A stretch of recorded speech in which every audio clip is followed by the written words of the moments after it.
It's about to go down. The game we've been waiting for since the schedule was released. Number 6 Oregon at number 3 Penn State is happening in just a few days, and we are going to analyze this thing frontwards and backwards, sideways, all over the place. I got my main man, George Wrighster from the Unafraid Show here. I am Aaron Fentress of the Oregonian and OregonLive. Welcome to the Ducks Confidential podcast.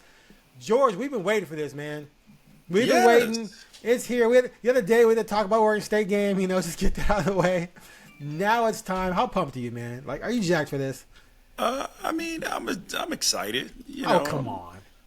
Don't bring me down. I am excited. I'm ready for the team to go to Happy Valley, be a part of the whiteout. And I was thinking about it the other day. I was like, wow. Penn State makes their biggest game of the year the whiteout. Whenever they're playing like an A-side team, that's who they make the whiteout. So Oregon is the A-side team, and who's coming in their house, and that's the reason why it's the whiteout. So it just speaks to a level of where the program is now, and I appreciate that. All right, with that, today's episode of the Ducks Confidential podcast is brought to you by Travel Lane County, an organization that promotes travel and tourism in the Eugene, Cascades, and Coast region. Ducks fans can find out more at www.eugenecascadescoast.org. All right, man. First, okay, you just talked about the whiteout stuff. I get it. I mean, it's a big deal, blah, blah, blah. But how big is this game from just a sheer national perspective, right? Is this the end all and be all? Is it just a big deal? The whiteout's like a show. I'm talking about the game perspective, right? Yeah, because there's a lot of big games this perspective. This is big because the winner of this game is all but assured a college football playoff spot. Like, aside from you tanking the rest of the season, you are the winner of this game is going to get a college football playoff spot. Can you agree with that? Because if you win this game, you're not going to lose 3 games. So 10-2. You're saying 10-2. Yeah. Okay, I'm with you on that. Yeah. That if you win this game, that means that you are a very upper echelon team, and you're not going to like the rest of your season is not going to collapse, barring some internal catastrophe. Right. So you're going to be a college football playoff team. You are going to be you're going to go to even more so being a hunted type of team. And there's a lot on the line. But at the same time, as you have pointed out, and which is kind of cool too, is that a loss doesn't put this at the end of the world either.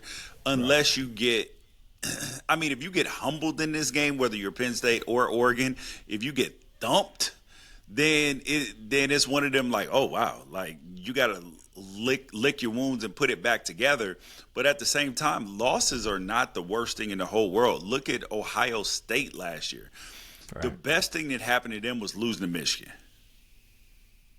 That was the best thing that happened to them that whole entire season. It refocused everybody. It humbled them. It was a wake-up call, and they had to be focused for the entire playoff stretch to be able to win it. Absolutely. I'm looking at Penn State's schedule. It's pretty. They go to Iowa. They go to Ohio State. They got Indiana. Other than that, I agree with you. If they get by this game, I can't see them losing more than twice. So, yeah, they would be in. And Oregon has a little bit tougher schedule maybe, but, again, if they can go beat Penn State at Penn State, I just, You should be able to beat USC at home. You should be able to, in theory, but Ohio State did lose to Michigan, and they're clearly better. So anything can happen. But I'm with you. Like, I would agree that whoever wins this game is more than likely going to be a loss. Yeah, so I'm with you on to that. me, there are 2 scary games left on the schedule after this. Just 2? That is, just 2. Like, that are like, ooh. What 2 do you think they are? Indiana and at Iowa. No. You don't care about the – go ahead. Indiana and at Washington. Okay. See, all right. Because I think I'm with you. after I'm with you. Indiana, Washington's the best remaining team on that schedule. You don't like Iowa, do you? No. I think that Iowa is offensively inept. They are, like if you can score points on Iowa, you're going to beat them because they can't score enough points to beat anybody. They dropped 38 on Rutgers, man. 47 on UMass. Oh, UMass. that was a doozy. They threw for like 68 yards that game, and they got a bunch of turnovers and all that. So UMass. Talk to me about UMass. Was that Marcus Camby's UMass? Did he play there? Exactly. Yeah, okay. Was Marcus Camby playing is the question. All right, weekly news in the review. Let's not a ton of news, but have you heard anything on Noah Whittington? It sounds like he's Lanning said that he's definitely making the trip and that they should have them, is what he said. So it sounds like he's going to be there. I mean, his body will be there. Another question is, will he be on the field? He hasn't played in a couple weeks. Do you think that they're going to trot him out there as a starter after missing a couple weeks? I'm not saying he's going to start, but it sounds like he could be back and playing. He could be back playing. He could be. Now, if he's healthy enough to play, I do believe that he will play. Because would you rather put a seasoned veteran out there for some crunch time blocking, especially because he's really good in pass protection? Or would you rather throw, De'Aaron Hill out there as a true freshman? Probably not. All right, we're going to do these 3 words for our game previews as well. I know I didn't prep you for that, so you can think about it. I'm always. I'll go first. I mean, you're quick. You got a quick mind working for you here. All right, mine is straight up, dude. Stop the run. If they don't stop the run, this game it's going to be a 2-touchdown win for Penn State. I think if they can control the ball, control the clock, move the ball at will, change field position even when they don't score, put a lot of pressure on, well, not only take pressure off of Drew Aller, but put a lot of pressure on Dante Moore. I think this game is going to tilt Penn State's way relatively early, and they'll just take the lead and maintain it the rest of the day. Protect the football. Okay. Keep protecting the football. If you don't turn the football over in this game and you get some turnovers, then you're going to win this football game. That's simple. Yeah. I do believe that your point about stop the run is very important, but they rushed for well over 250 last time and they lost. So if you can make Drew Aller have to throw the football, you're going to win this football game because he's not good enough to beat you with his arm. Right. So if you to do that, you have to slow down the run, which I just don't see happen. The thing is that you don't have to stop the run. You have to create, you have to be timely with it because Penn State is going to be able to run the ball on some level. So even if you're playing great defense, they're going to have some success on some level running the football. So you need to be timely where they might run first down, first down, first down, second down, third down, first down, get 2 or 3 first downs in a row, maybe even 4. And then all of a sudden you get a stop on first down and then it's, or a tackle for loss. And then it's 2nd and 12 and then you're in 3rd and 9 and then you're getting off the field. So you don't have to just continuously stuff the run. You just have to force punts on drives. Right. Force punts and force field goals. That's what you have to do. It does.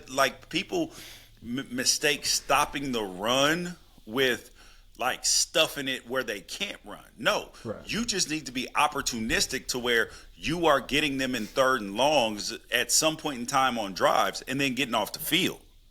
That's where that's what stopping them from running the football actually looks like. Right. Stopping them from allowing the run game to dominate, sort of like it did last year. So, but give me a reason why I should believe that Penn State, which returns Katron Allen and Singleton, right? Yep. Yeah, sorry, Nicholas Singleton. The team rushed for 292 against Oregon in the Big Ten title game, right? Yeah. That defense, 8 starters are gone. You're replacing them mostly with guys who were on the bench that day, whereas the backs are back for Penn State and for the 5 starting linemen, plus another guy who has some experience. Why am I supposed to believe that that group, that lineman group and those backs, are not going to have as much success because essentially most of the players who were backups in that Big Ten title game? Sell me on why I shouldn't believe that Penn State's not going to rush for 250 plus. Okay, I have a question. Who do you believe is better this year, Ohio State or Penn State? I can't even. I don't. If you just had, I'm not putting your like your feet to the fire. Just rough off the top of your head. If they were playing this weekend, who would you pick to win? Probably Ohio State. Okay, so Ohio State is in the exact same position as Oregon is in terms of returning starters. And they are actually returning one more starter on their entire team than Oregon is this season. And one of the things that you have to point to is that starters are, and we talked about this in the beginning of the season, starters versus experience is totally different, right? So you have Thieneman, who is a starter, right? Like he's an All-American level player. So you kind of count him like he should count as a returning starter. You see what I'm saying? True. That's it though. That's it. And he's in the back end of defense. He's not gonna, I'm saying. I mean, he'll come down probably in the box sometimes, but still, he's one guy. Yeah, but go ahead. But then you have Mateo Uiagalelei. You have who was on the field last year. Yeah, Tuioti. Right. And then you have Amari Washington on the inside. He was not a starter, but he played significant time last year. And so did the linebacker Devon what's his name escaping me right now? Jackson, yeah. Right? Yeah. So he played significant time last year too. So you're not while giving up all those yards. Yeah, so but you're looking at he's a younger guy, all of this. The thing that Penn State did last year in the game that created a lot of success, I don't believe that they will be able to have the same success with the same system this year. Because Penn State, what they did last year, because Oregon, and this changed Oregon's whole offseason, the way that they handled their defense this year, is that you saw in the Penn State game in the Big Ten Championship, Penn State would run a play and then immediately, like we're talking about like Chip Kelly blur days, like line up on the line and have another play already called out of the huddle and automatic and go straight to that. Well, Oregon was sitting there signaling, trying to get into blitzes, trying to get lined up and everything else. Well, they have adjusted to that. They're going to have automatic checks. They are going to be prepared for Penn State to try to do that same thing again, because Penn State got 2 touchdowns and multiple explosives in the Big Ten Championship just because Oregon could not get lined up fast enough and get their coverages with that. So that's going to be a test, because Penn State is going to do that again, and because they had success with it. But if the Ducks are in a position where they can neutralize that and they have specific sets and coverages that are already automatics and checks based upon what Penn State is, hurrying up, they're going to be in a much better position, because that seam route up the middle for a touchdown to the running back, it was either Allen, I think it was Allen who caught the touchdown pass. Like that was just from not being able to get lined up fast enough. And I believe that is something that will change in this game, because if Oregon has not adjusted to that, that is a major issue. And Dan's a good enough defensive guy to where he won't let that happen again. I give you credit. That's a good response. I'm not buying, but we'll see. But that was a great response, though. I give you credit. Good work. You came prepared. So, okay, but here's another aspect to this. So I believe they're going to run the ball well. That's going to help Drew Aller, which we both agree that guy can be super inconsistent. But at the same time, he's got some solid receivers, right? Yeah. And Oregon's got 2 freshman corners. Yeah. A true freshman and a redshirt freshman. So if the run game gets rolling, I see Aller taking advantage of those 2. Not that they're not any good, but it's almost like, remember when Efo and Troy Hill were freshmen? Now it was Russell Wilson, of course. But Russell Wilson, he lit them up a little bit in the Rose Bowl because they were young. And then they became, NFL caliber players. So I just wonder if this is going to be a great learning experience for those 2 kids because they've never been experienced anything close to this. Yeah, they haven't, but at the same... We're talking about, Ife Obadegwu. Yeah. And Brandon Finney Jr. I've been working on that name. So here's the retort to this is that Oregon has more experienced players on the bench. And there's a reason why there are 2 freshmen starting.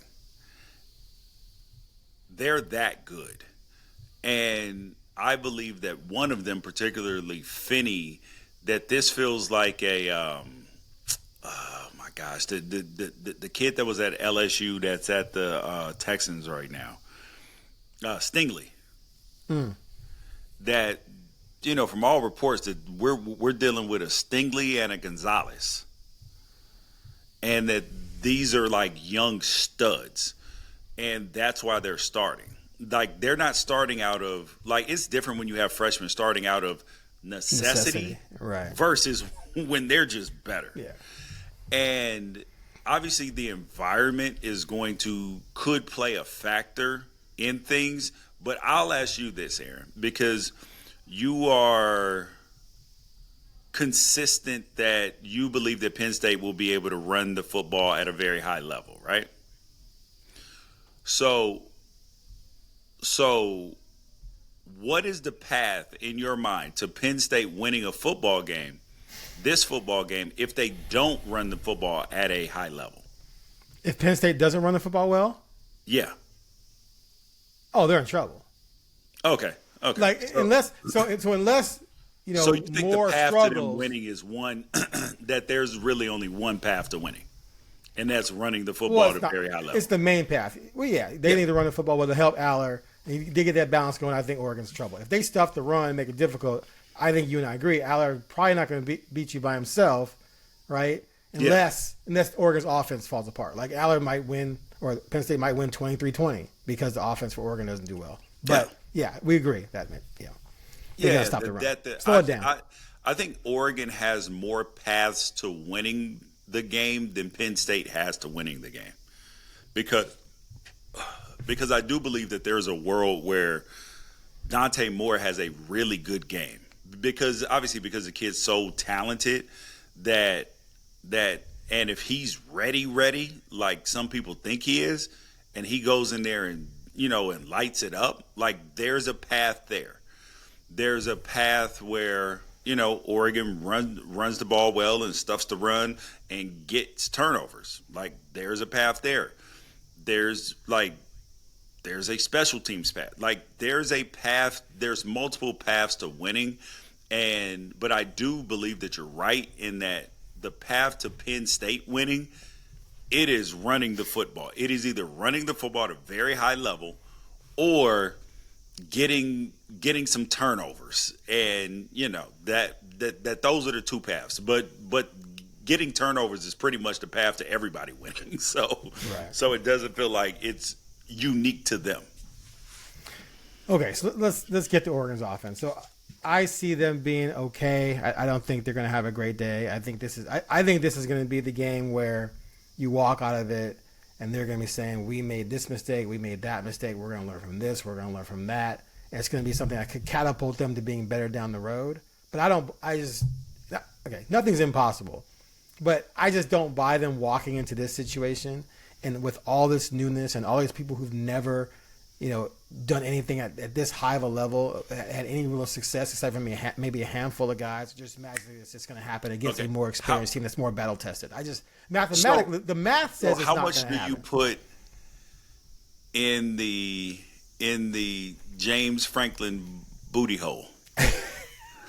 Can we rephrase that? Can we rephrase that? You mean getting tight? Yes. And it getting real, and the sphincter getting real tight, buddy, because that has happened a lot in big games. I mean, his track record against top 10 teams is atrocious. Okay, but now Oregon fans don't hate, but Dan Lanning, Pac-12 title game, 10-point favorite against Washington, lost. Last year playoff game, blown out by Ohio State. So, there's a track record there of losing some big games. So, it goes back to ways. Franklin's just been doing it longer. But you also won some big games, too. Franklin's never won any big games? Huh? He won 2 playoff games last year, right? But you're going to downplay them because it was SMU and Boise. You see your face. I mean, you're like, no. I mean, they do count. You can't discount them, but it's not like all right. You're like if Oregon won 2 playoff games, right? Uh-huh. And they were against SMU and Boise State, and then they played against a big name Notre after Dame that, and lost, I'd be hating. Yes. Wouldn't you? I knew you'd be getting to that. I'm just saying, would I that not be your argument? If I needed to go to it, I probably would. So it's exactly that's the point. You know me too well. Damn it. Yes, is that of course Penn State fans are going to do, but even their fans are like, they count, but it's like a half. It's not like a full count.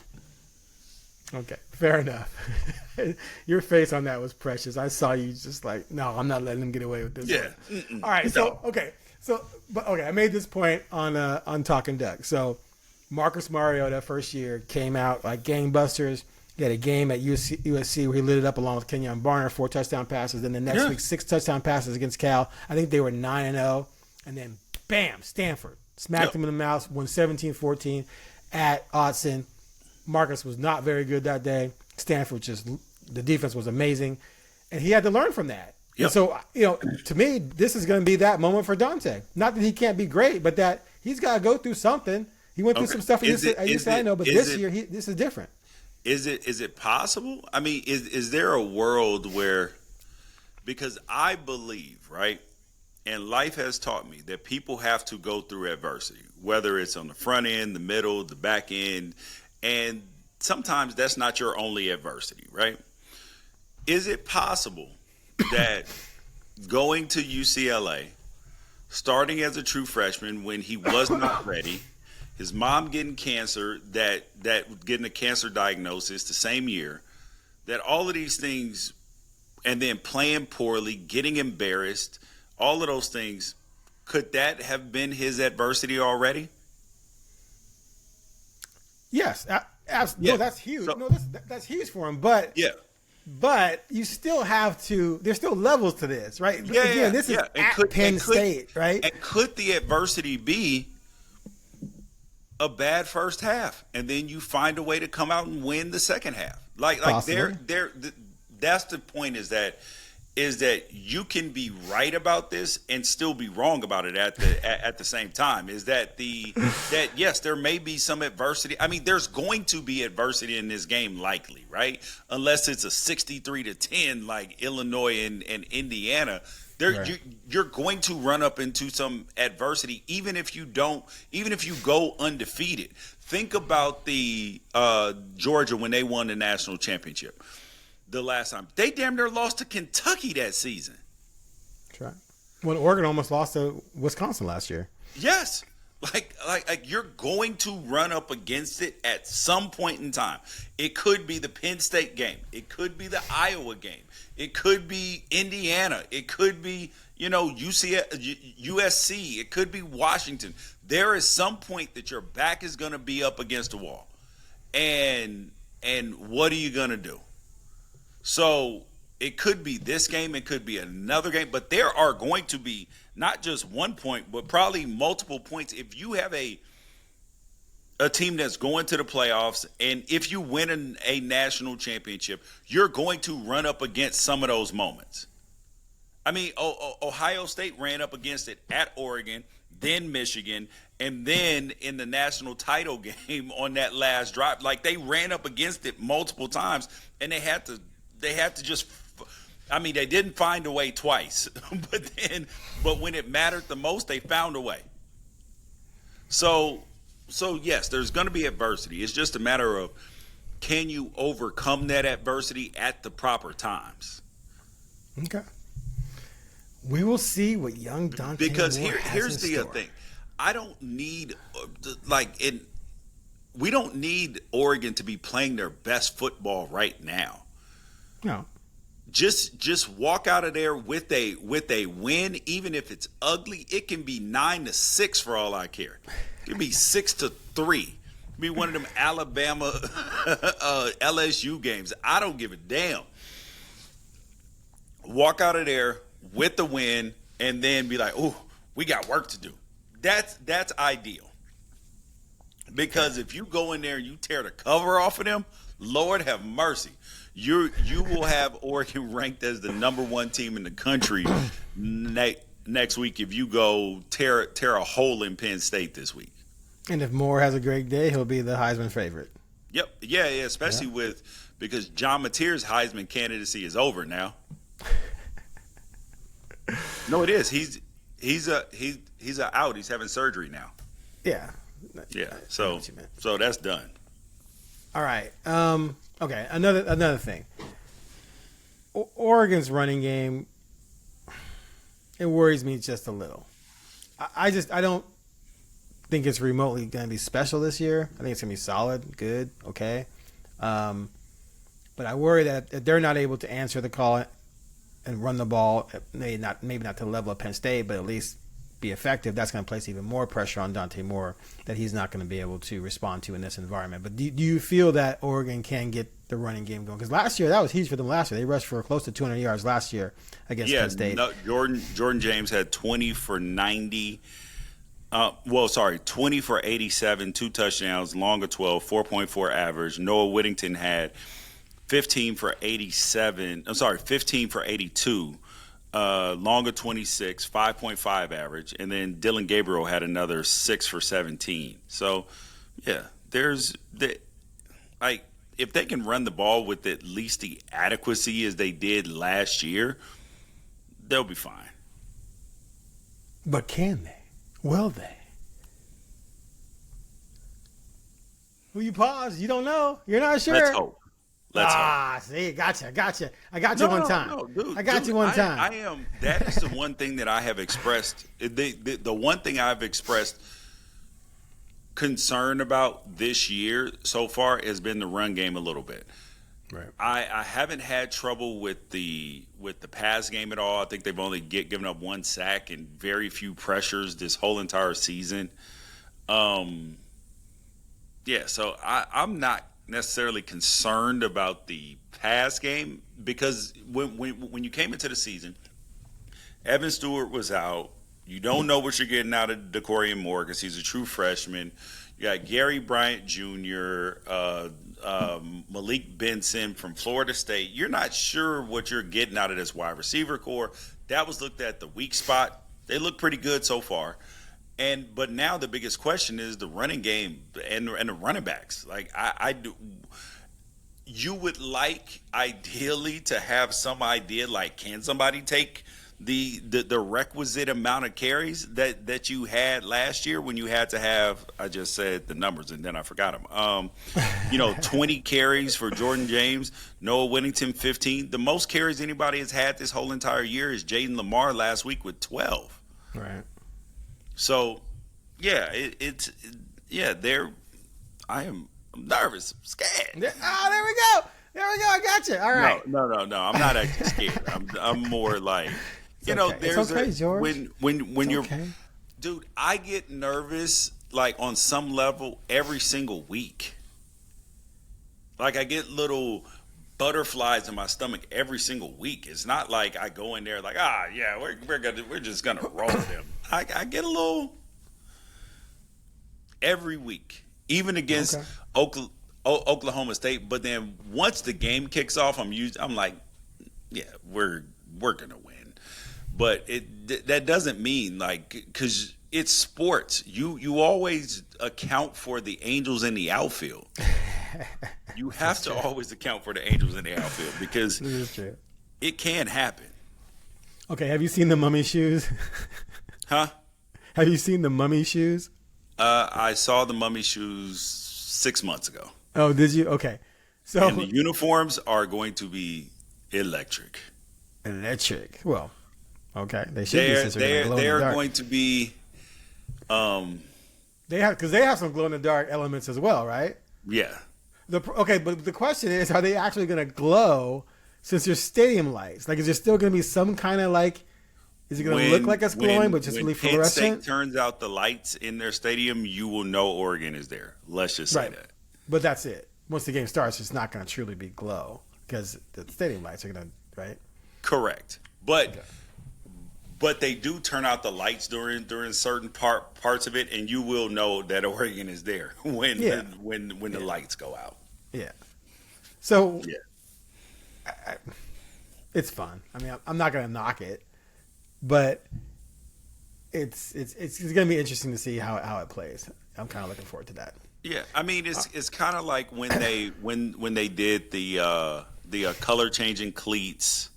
Right. And they've done so many different things. I mean, but this is Oregon. This is what you expect out of Oregon. Is that the change and the innovation and the newness and the uniforms and all, that's Oregon's tradition. Penn State has their tradition. They got one helmet, one pair of pants, 2 jerseys. That's it. Black shoes. It's an equipment manager's dream. I was gonna say their equipment manager be just chilling while Oregon's running them, running all over the place. Did we get the new shoes? Did the socks that match the shoes come in? And then where the hell do you store all the stuff? Dude, they have storages all over the place. Yeah, I can't even imagine how much they pay in storage. Definitely. All right, let's get to around the nation real quick, man. We got number 17 Bama at Georgia, number 5 Georgia.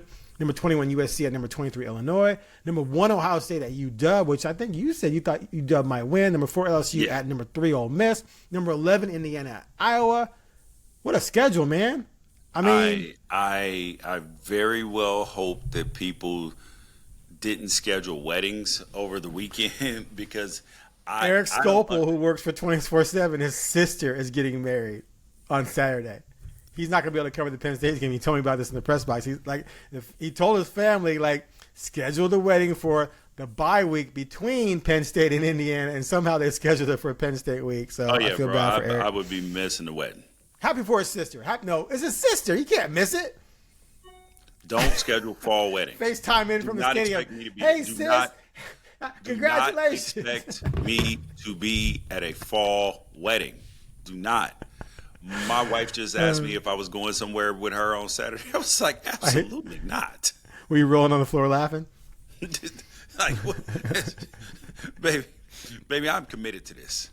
I am an absentee father on Saturdays, and barring an emergency, I will go to my kids' games though on Saturdays. Mm-hmm. If I'm in town, I will go to those. If I hadn't been out of town the last couple weekends and missed my kids' games on Saturday, I would have skipped it to make sure that I watch the Penn State game. And the only reason why I can't go to the Penn State game is because my wife is going out of town the next morning for a few days. So that is the only reason why I cannot go. Dang. And I was still trying to find a way to go. You can leave the kids alone. They'll be all right. Huh? You can leave the kids alone. They'll be all right.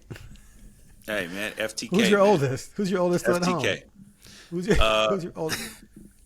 What's your oldest still at home? Well, the 25-year-old, we just bought her a house, so she's moving out. You bought her a house. She can watch the kids on the weekend while you go to Penn State. No, she's still moving, and she has to do some work stuff this weekend for us, and then so she's not really available. And then after that, it's 15, 14, but they have games this week. It's just not going to work. It's just not going to work. I'm sorry. Hey, man, All right. I would lay them kids here. FTK. Do you know what that means? No. Say it again. F them kids, man. Oh, okay. You can't say that, George. Yes, I say that to my wife sometimes when, like, she'll be like, George, what about the kids? I'll be like, FTK. They can feed themselves. All right. Okay, let's move on to our final predictions. I gave this a threat level 5. Earlier in the week, you gave it a 4.5. You want to change that? No. Still a 4? Nope. Only 4? You got to give this a 5? This No. is a 5 if there ever was a 5. Nope. All right. All right. No, What's your final prediction? Give me a number. I got Indiana as like a 5 right now. I got UW as a 5 right now. Wow. Okay. So what's your prediction? Give me your call. I've gone back and forth on this. I do believe Oregon is going to be able to score in the Big Ten championship. What was the final score? 45-37 with Dylan Gabriel going for 280 and 4 touchdowns. Okay. And a pick six. Okay. So Oregon scored on 45 pick six. points, right? So let's say that there's no pick six. That puts you at 38. So we'll go, but Drew Aller might be good for a pick six. But I'm going to go 38. Drew doesn't throw a ton of picks, so that's not fair. Yeah, One but season he had he also 25 doesn't have to throw the ball touchdowns, 2 very picks. much either. I'm going to go 38. Damn, 38. 24. Penn State? No. Good I'm guys. just kidding. You're going. I want to make sure everyone knows this is my new mini helmet for Oregon, and I got my Penn State mini helmet in. So yeah, I'm becoming addicted to these, by the way. Yeah. All right, so 30. So I'm going to go 38, 38? 24. Or, because I do think that there's 2 game scripts that could play out. 38-24, or Oregon wins on a last-second field goal, like 23-20. Wow. Okay. Fair. Like a Atticus Sappington 57-yarder. Like, that's what I'm talking about. Like Wow. like where like everybody is just like, oh my God. Yeah. That'd be amazing. Or All like right, man. or like a 23-21 game. Okay, you winner can't have like that- you can't have like 8 outcomes. No. I was saying instead of 23-20, like I'm saying like 23-21, where like you were down, and then this 57-yarder is the only way that you could have possibly won. Like you're not going into overtime if you missed a field goal. Okay. Any other scenarios? Nah. You Nope. good? Okay. All right. Those are the 2. All right. Here's what's gonna happen. I'm gonna lay it out for you right now. Okay. Penn State's I can't running the wait. ball. Penn State's running the football. Mm-hmm. Drew Aller is not going to light it up, but he's going to be damn good, efficient, playing off of that running game. Okay. Oregon, and they're going to score. I had it at 30-20. I got Penn State right now at 33. I moved it up a field goal. Oregon, it's just not going to have it on this night. There's going to be a series of penalties, drop pass, Wow. Okay. maybe even an untimely fumble. I think Moore is going to miss some targets. I think this is just going to be an overwhelming experience for this group, given the fact that most of the players in this group have never played in a game like this, especially one on the road in a hostile following your environment like vision. this. Okay. Against a team that returns a lot of guys from a crew that, lost to Oregon last year. They got that experience, and then they played 3 playoff So you games. mean like Illinois, who returned 16 starters, like kind of like that? Okay, go on. I'm just following your math. Okay, go on. Finish. There's always a caveat. I get it. There's always something else, but it's just going to be one of those days where Oregon fans are going to leave that game disappointed because they've been watching the team just throttle people, right? Okay. Now you're going to see miscues and things like that. You're going to be disappointed, but it's going to be something that's going to make them better. But I got this 33-23 Penn State. Oh my gosh. Okay. Book it. I'm seeing. I'm trying to. Aaron, I closed my eyes. I tried to envision everything that you were saying. I gave my best effort. We don't want to hear that BS. but you think it's possible. No. Come actually, on. no, I don't. Everything I said is legit and I sound. do not believe that 33 you're all the bad events possible happen to Oregon on the same day. No, I do believe that if Penn State wins this game, it will be a eke out victory. Like that, this ain't no 10-point win. This is a if they did win, it would be we're talking like razor thin margin, and you're like, oh my God, we blew the damn game. That's how I think that I believe the gate to Penn State winning, as the old Sports Center Drew Brees commercial would say, the gate is narrow. Okay. Fair enough. All right. Good work, man. We'll see. We'll see what happens. I'm looking forward to it. I'm going to be there. I'm flying out Friday morning early. Got to take 2 flights to Harrisburg. Then get there on Friday, on Saturday morning. Yeah, exactly. then I got to drive an hour and 45 minutes to Happy Valley, I guess. I don't know. Yep. Anyway. All right. Today's episode of the Ducks Confidential Podcast was brought to you by Travel Lane County, an organization that promotes travel and tourism in the Eugene, Cascades, and Coast region. Ducks fans can learn more at www.eugenecascadescoast.org. All right, thanks for listening. I cannot wait to get back.